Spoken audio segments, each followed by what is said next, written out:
I want to talk with you about the cost here at home of Putin's decision to brutally and savagely invade a sovereign nation. The fact is, he's causing thousands of deaths and untold destruction.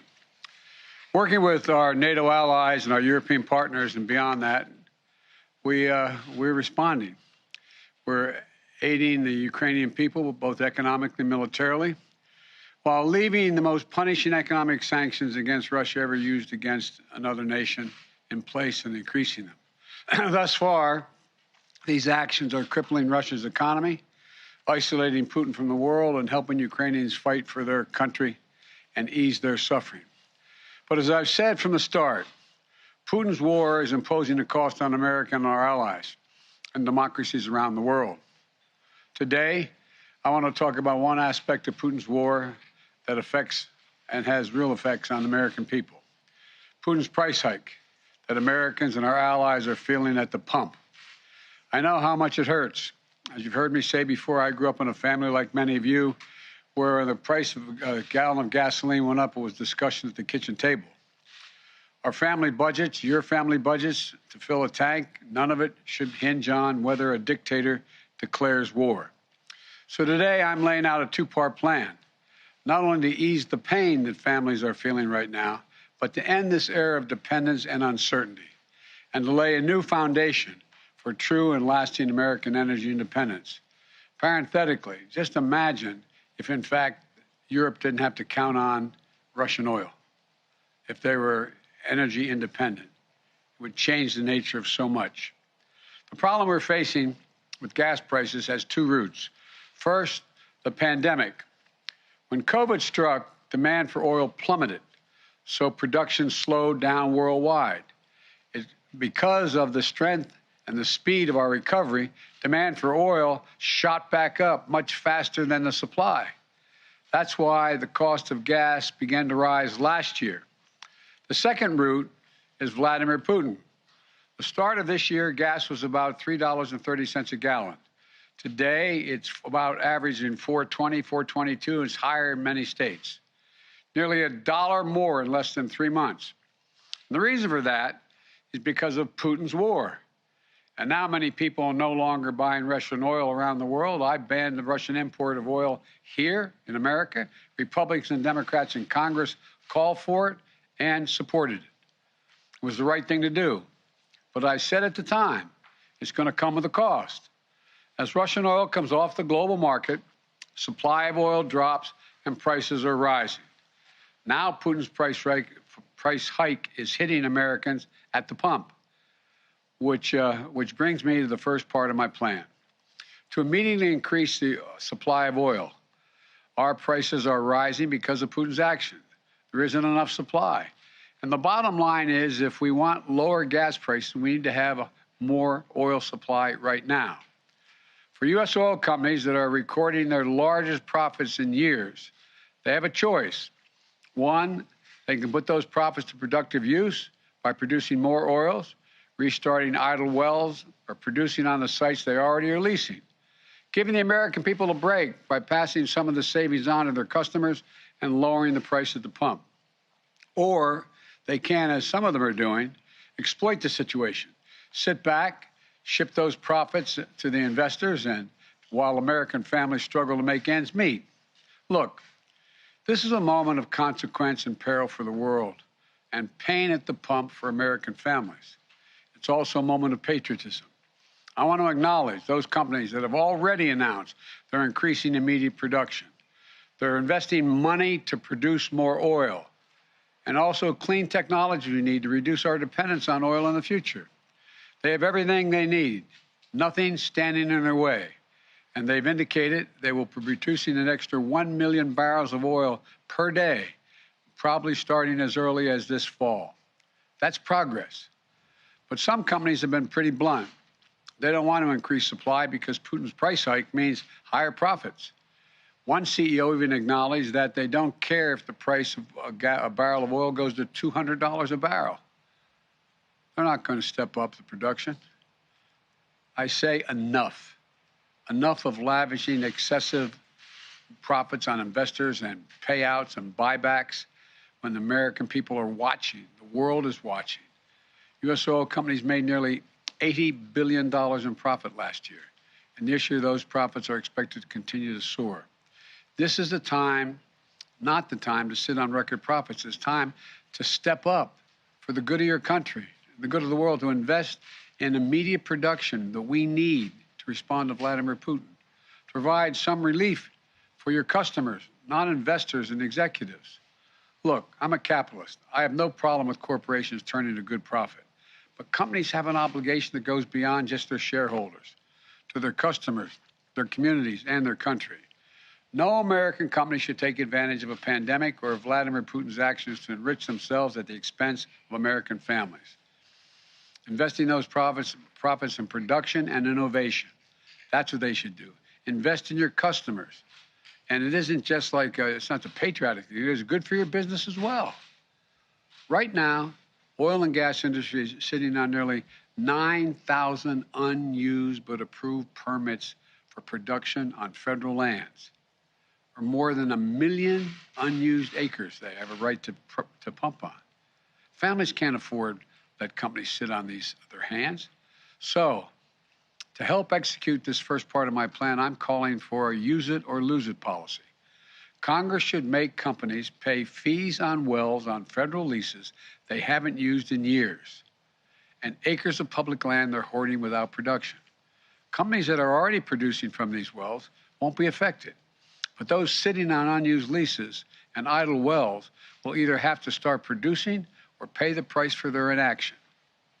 Look, the action I'm calling for will make a real difference over time. But the truth is, it takes months, not days, for companies to increase production. That's why the next part of my plan is so important. Today, I'm authorizing the release of 1 million barrels per day for the next 6 months, over 180 million barrels from the Strategic Petroleum Reserve. This is a wartime bridge to increase oil supply until production ramps up later this year. And it is by far the largest release of our national reserve in our history. It will provide a historic amount of supply for a historic amount of time, a 6-month bridge to the fall. And we'll use the revenue from selling the oil now to restock the Strategic Petroleum Reserve when prices are lower. So we'll be ready. We'll be ready for future emergencies. Folks, I've coordinated this release with allies and partners around the world. Already, we have commitments from other countries to release tens of millions of additional barrels into the market. Together, our combined efforts will supply well over 1 million barrels a day. Nations coming together to deny Putin the ability to weaponize his energy resources against American families and families and democracies around the world. Now, for the first part of my plan is about meeting an immediate crisis. The second part is about declaring real American energy independence in the long term so that we never have to deal with this problem again. Ultimately, we and the whole world need to reduce our dependence on fossil fuels altogether. We need to choose long-term security over energy and climate vulnerability. We need to double down on our commitment to clean energy and tackling the climate crisis with our partners and allies around the world. And we can do that by passing my plan that's literally before the Senate right now. The United States Congress right now has been there for well over a month to speed the transition to a clean energy future that's made in America with American products and American values. We need to embrace all the tools and technologies that can help us free us from our dependence on fossil fuels, move us toward a more homegrown clean energy. Technologies made by American companies and American workers, so we can bolster domestic supply chains here at home and export those technologies around the world to reduce greenhouse gases. That's why today I'm issuing a directive to strengthen our clean energy economy. I'm going to use the Defense Production Act to secure American supply chains for the critical materials that go into batteries for electric vehicles and the storage of renewable energy, lithium, graphite, nickel, and so much more. We need to end our long-term reliance on China and other countries for inputs that will power the future. And I'll use every tool I have to make that happen. Yes, Building a made-in-America clean energy future will help safeguard our national security. Yes, it will help us tackle climate change. Yes, it's going to help us ensure that Americans create millions of good-paying jobs for generations to come. But the most important thing my plan will do right away is save your family money. And here's what I mean. Under my plan, which is before the Congress now, we can take advantage of the next generation of electric vehicles that a typical driver will save about $80 a month from not having to pay gas at the pump. If your home is powered by safer, cheaper, cleaner electricity like solar or heat pumps, you can save about $500 a month on average. Don't take my word for it. The CEOs of 11 of America's largest utility companies came to see me at the White House several weeks ago. They told me if we pass my plans before the Congress now, typical families will see savings show up in their utility bills immediately. Costs will come down even more as we innovate and develop cutting-edge energy storage technologies, clean hydrogen technology, advanced nuclear technology, carbon capture and sequestration technologies. And by the way, this week's the benefit I included in the bipartisan infrastructure law to help families weatherize their homes are being delivered. My administration is making $3.2 billion available from this legislation to provide up to $6,500 direct payment for working-class families to be able to weatherize their homes, to save them money, to keep them warm in the winter and cool in the summer. It's a direct grant. This program has been around for a while, and in the past, it's delivered to families, average families, another $327 in savings when they weatherize. But now we have the ability to reach 10 times as many families because of the legislation that we already passed in the legislation. In addition to that, we're also setting new standards to boost fuel economies for new vehicles sold in America. Within 5 years, we're going to travel 10 miles more on every single gallon we have because the average fuel economy of 49 miles of the gallon is going to be required. That means hundreds of dollars in savings for families at the pump. We're also setting similar standards for appliances, from your air conditioner to your microwave, your refrigerator, washers, dryers. It's just one of 100 actions we're taking to save the average family $100 per year in utility bills. Look, the bottom line is this. Between ramping up production in the short term and driving down demand in the long term, we can free ourselves from our dependence on imported oil from across the world. Look, I know gas prices are painful. I get it. My plan is going to help ease that pain today and safeguard against tomorrow. I'm open to ideas to strengthen the plan, but I will not be put off and put it on hold. It's time to deliver true long-term energy independence in America once and for all, and I'm going to continue to use every tool at my disposal to protect you from Putin's price hike. It's not time for politics. Americans can't afford that right now. So let's meet this moment together.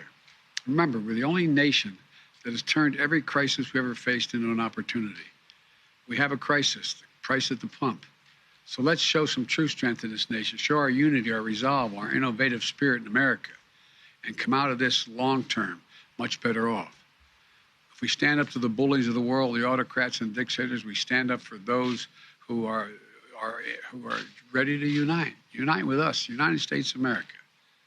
So may God bless you and may God protect our troops. Thank you.